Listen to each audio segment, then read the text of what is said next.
Hello dear. तो जितने भी आप लोग राजस्थान कर्मचारी चयन बोर्ड के इस वीडियो को देखने वाले हैं, मैं बता दूं आपके लिए फुल एडवर्टीजमेंट जारी कर दिया गया है। जो राजस्थान में जो एनएचएम की तरफ से जो बहाली आने वाली है अपन वहां पे सीधी भर्ती संविदा पर जो है इस सारे के सारे वैकेंसी आपके राष्ट्रीय स्वास्थ्य मिशन एवं राजस्थान मेडिकल एजुकेशन सोसाइटी के अंतर्गत संविदा पर होने वाला है। बहुत सारे पोस्ट है, लगभग 8,000 के आसपास जो है पोस्ट पर बहाली होने वाली है। इसमें आपको बहुत सारे पैरामेडिकल पर होने वाले हैं। तो आज की इस वीडियो में मैं आप सभी के बताऊंगा सीएचओ के बारे में, सीएचओ का कितना बहाली आया है। उसके बाद हम लोग दूसरे नर्स वगैरह के बारे में देखेंगे, ठीक है। तो सबसे पहले समझ लीजिए, यह आपका गैर अनुसूचित क्षेत्र, मतलब जहाँ पे अनुसूचित क्षेत्र नहीं है वहाँ पे 2563 वैकेंसी है, और जहाँ पे अनुसूचित क्षेत्र है, रिजर्व क्षेत्र है, वहाँ पे 71, कुल 2634 पदों पर सीएचओ का बहाली जो है निकाली गई है। अब सीएचओ का अप्लाई कौन कर सकते हैं, चलिए हम यहाँ पे बताएंगे। क्या जीएनएम वाले कर सकते हैं या नहीं कर सकते हैं? बीएससी नर्सिंग वाले को तो पता ही है, पोस्ट बीएससी वाले कर ही सकते हैं। तो चलिए सारा डाउट क्लियर कर देंगे और आपका एग्जाम कितना का होगा वो भी बताएंगे, ठीक है ना। चलिए वेतन की बात कर लिया जाए यहाँ पे, तो जो वेतन मिलने वाला है सीएचओ को, अपन जो वेतन मिलेगा वह प्रति माह आपको 18,900 जो है वेतन मिलेगा। यह अन्य राज्यों की तुलना में यहाँ पे कम है। जैसे बिहार में 30-35 हज़ार में 40 हज़ार मिलते हैं, यूपी में भी उतना ही मिलता है 35 हज़ार, लेकिन यहाँ पे 18,900 ही मात्र है। बट ये धीरे धीरे आपको बढ़ता रहता है। अगर एक बार आप सरकारी क्षेत्र में चले जाते हैं संविदा पर भी, तो आपका जीवन लगभग सही हो जाता है। तो कोशिश करना चाहिए सब लोगों को, ठीक है। एक कम वेतन मान के छोड़ना नहीं चाहिए। आगे बढ़ते, अब जो शैक्षणिक योग्यता होने वाला है, एजुकेशनल क्वालिफिकेशन सीएचओ के लिए, उसमें बीएससी इन कम्युनिटी हेल्थ ये भी भर सकते हैं। जो नर्सिंग किए हैं जीएनएम या बीएससी वो भी भर सकते हैं, या जो बैम्स का एप्लीकेशन आयुर्वेदा प्रैक्टिशनर है, बाम्स जिसको बोलते हैं, वह रिकॉग्नाइज यूनिवर्सिटी से किए हैं तो वो भी अप्लाई कर सकते हैं, ठीक है। साथ में registered in respective Rajasthan nursing council, board of Indian medicine Rajasthan. अब ये जो बोर्ड ऑफ इंडियन मेडिसिन है यह बाम्स के लिए है, ठीक है। और जो नर्सिंग जीएनएम बीएससी करके जाएंगे उनको आरएनसी राजस्थान नर्सिंग काउंसिल में रजिस्टर होना जरूरी है, ठीक है। तो ये बातें समझ लीजिए। अब बात ये आती है कि जीएनएम वाला अप्लाई कर सकता है कि नहीं कर सकता है। तो चलिए देखिए, इसमें दो चीज़ें हैं।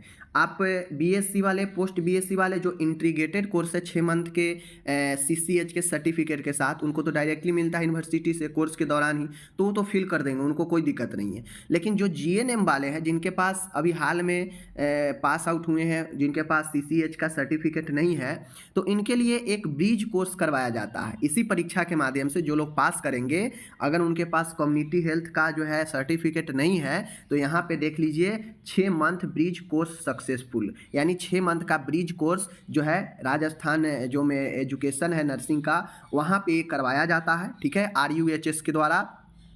करवाने के बाद सक्सेसफुल, सफल पाने के बाद सीएचओ के पोस्ट पर बहाली दिया जाता है। तो अभी राजस्थान में अपॉर्चुनिटी है, जैसे बिहार में बंद कर दिया है, यूपी में बंद कर दिया है, सिर्फ इंटीग्रेटेड कोर्स को ही लेता है, तो जिसमें जीएनएम वाले को मौका नहीं मिल रहा है जो नए पास आउट हो रहे हैं। लेकिन राजस्थान में अभी भी मौका है, ब्रिज कोर्स करवा कर जो है सीसीएच का सर्टिफिकेट दिया जा रहा है। देखिए लिखा है, who do not have certificate in community health, BSc या बीएससी नर्सिंग, ठीक है, जिनके पास कम्युनिटी हेल्थ का सर्टिफिकेट नहीं है, या जिनके पास बीएससी नहीं है कम्युनिटी हेल्थ में, या जिनके पास बीएससी नर्सिंग नहीं है, तो उनके पास इंटीग्रेटेड कोर्स होगा अगर पोस्ट बीएससी किए हैं तो। अगर ये भी नहीं है तो उनको 6 मंथ का ब्रिज कोर्स जो है करवाया जाएगा, ठीक है।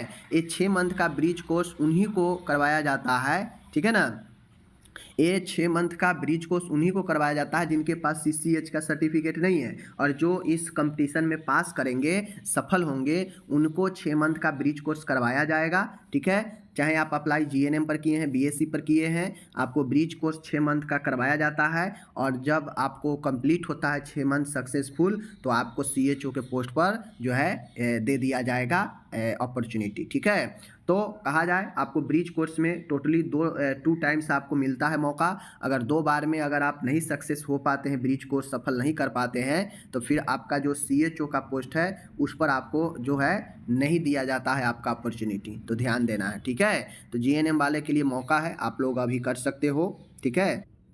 चलिए यहाँ पे समझ लीजिए, जो शॉर्ट लिस्टेड है, ठीक है, जिनके पास कम्युनिटी हेल्थ का सर्टिफिकेट है, उनको पास सीएचओ का जॉब मिलेगा, पोस्ट मिलेगा क्वालिफाइड करने के बाद, तो उनको 5 लाख के जो है 5 लाख रुपीज़ का बॉन्ड 500 रुपये के जो स्टाम्प होता है उस पर बनवा कर देना पड़ेगा कि मिनिमम 5 वर्ष उनको जो है इसमें काम करना ही पड़ेगा, सर्व करना ही पड़ेगा। मान के अगर किसी को परमानेंट जॉब हो जाता है, ठीक है, तो वो चाहे तो 5 लाख रुपया जमा करके वो विड्रॉल कर सकता है, छोड़ सकता है। इसीलिए रुपया जमा कर स्टाम्प बनवाया जाता है कि आप छोड़ेंगे तो कम से कम 5 साल आपको काम करना पड़ेगा, सर्व करना पड़ेगा।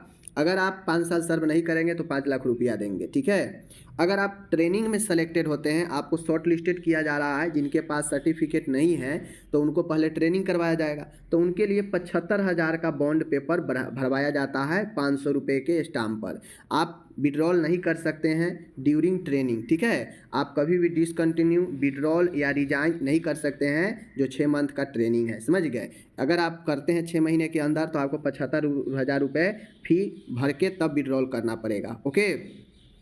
Before joining the bridge course short listed candidate shall have to submitted bond of 5 lakh, इतना, ठीक है, मिनिमम ऑफ 5 ईयर, 5 ईयर आपको करना ही पड़ेगा, समझ गए। तो ये सारे चीज़ें हैं, आपको ध्यान देना है, और अगर आप इसको फुलफिल करते हैं तो ही अप्लाई कीजिए, तो ही ज्वाइन कीजिएगा, वरना आपका एम होगा कि नहीं मैं जो है परमानेंट जॉब ही करूँगा, तो फिर आप इसको मत भरिए, वरना आपको 5 लाख रुपया जो है देना पड़ सकता है अगर परमानेंट जॉब हो जाएगा तो, ठीक है। कौन आवेदन कर सकता है, तो देखिए भारत का नागरिक हो, ठीक है, ये सब दिया गया है, समझ लीजिए, यहाँ पे सारा चीज़ दिया गया है। जो एज है वह 1 जनवरी 2026 को जो हायरिंग प्रावधान है 21 वर्ष, न्यूनतम 21 वर्ष और अधिकतम जो है 40 वर्ष नहीं हुआ हो, समझ गए। ये जो है आपका इतना पर आप अप्लाई कर पाएंगे।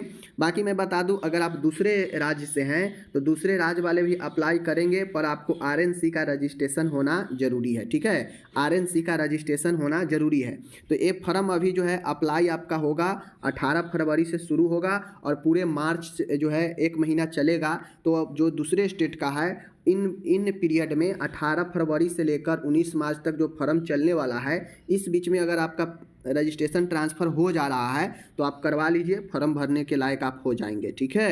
ये चीज़ें हैं, यहाँ पे मैं बता दिया जो है। और जो पेंशन होता है राजस्थान में वो कॉन्ट्रेक्चुअल संविदा वाले को भी जो है मिलता है, लाभ जो है मिलता है। आपको फॉर्म भरने के लिए OTR 1 टाइम रजिस्ट्रेशन फॉर्म जो है करना पड़ता है, समझ गए। परीक्षा जो होगा CBT बेस्ड होगा या OMR पर हो, OMR जो होता है उस पर भी हो सकता है, और ये जून में होने की संभावना है एग्ज़ाम, ठीक है।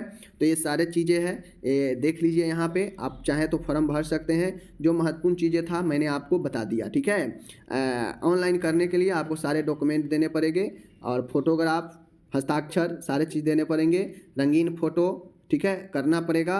और सारे चीज़ें जो है लिखा है, यहाँ पे लिखा है, देखिए, मोबाइल व अन्य स्वयं रचित फ़ोटो का उपयोग नहीं करें, समझ गए। फ़ोटो की पृष्ठभूमि सफ़ेद या हल्के रंग की होनी चाहिए। फ़ोटो में आवेदक का चेहरा कम से कम 50% जगह घेरना चाहिए। तो ये सारे चीज़ें जो है आपको यहाँ पे दिए गए हैं, कितना सारे, ये तो डिटेल है, कितना में जो है आपको ये करना है, ठीक है। तो आप चाहें तो इसको सारे चीज़ को आप देख सकते हैं, यहाँ पे सारे प्रोसेस दिया गया है ऑनलाइन करने का। जो महत्वपूर्ण चीज़ें था मैंने बता दिया, कितना पोस्ट है, कितना वेतन है, सारा चीज़ मैंने आपको यहाँ पे बता दिया, समझ गया चीज़ों को। तो यहाँ पे आप लोग देख लीजिएगा। बाकी जिनको भी अप्लाई करना हो चाहे तो आप अप्लाई आप लोग कर सकते हो, ठीक है, कोई दिक्कत नहीं है। तो अब यहाँ पर मैं बता दूँ कि जो परीक्षा के स्कीम होगा वो प्रश्न पत्र ऑब्जेक्टिव टाइप होंगे, सभी प्रश्नों के समान अंक होंगे, समय 2 घंटा 30 मिनट, ठीक है। प्रश्नों की संख्या 150, प्रत्येक प्रश्न 3 अंक का होगा, यानी आप लोग समझ लीजिए कितना का हो गया, 450 का आपका जो है एग्ज़ाम होता है, ठीक है, परीक्षा का जो स्कीम है, ओके। गलत के लिए 1 अंक काटे जाएगा, जवाब देने पर गलत के लिए अभ्यर्थी का न्यूनतम 40% अर्जित करना आवश्यक है। तो ये सब इम्पोर्टेंट है, आपको यहाँ पे मैं बता दिया। CHO के लिए जो टोटल 450 मार्क्स का एग्ज़ाम होगा, 45 मार्क्स आपके competition, current affair, general science से रहेंगे, ठीक है, 45 मार्क्स। 45 मार्क्स आपके हिंदी प्लस इंग्लिश मिलाकर रहेगा 45 मार्क्स, ठीक है, 90 हो गया ये। आगे जब बढ़ते हैं तो आपका 45 मार्क्स जो रहता है वो RMNCH प्लस A जो है चाइल्ड मैटरनल हेल्थ एडोलेसेंट, उससे रिलेटेड 45 मार्क्स रहेगा। और आगे मैं बढ़ता हूँ यहाँ पे, तो 45 मार्क काफ़ी अच्छा नंबर है कंप्यूटर का, तो 45 कंप्यूटर का, बाकी 270 आपके नर्सिंग से रहने वाले हैं एग्जाम में। ओके, तो ये मैं बता दिया। एक क्वेश्चन 3 नंबर का है, टोटल 150 क्वेश्चन रहेगा, ठीक है। तो ये मार्क्स दिए गए हैं, समझ लीजिए, क्वेश्चन कम ही होगा। तो ये हो गया आपका CHO का, यहाँ पे मैं डिटेल्स में बता दिया, आप लोग समझ लिए। जिनको भी अप्लाई करना है अप्लाई कर सकते हो। धन्यवाद।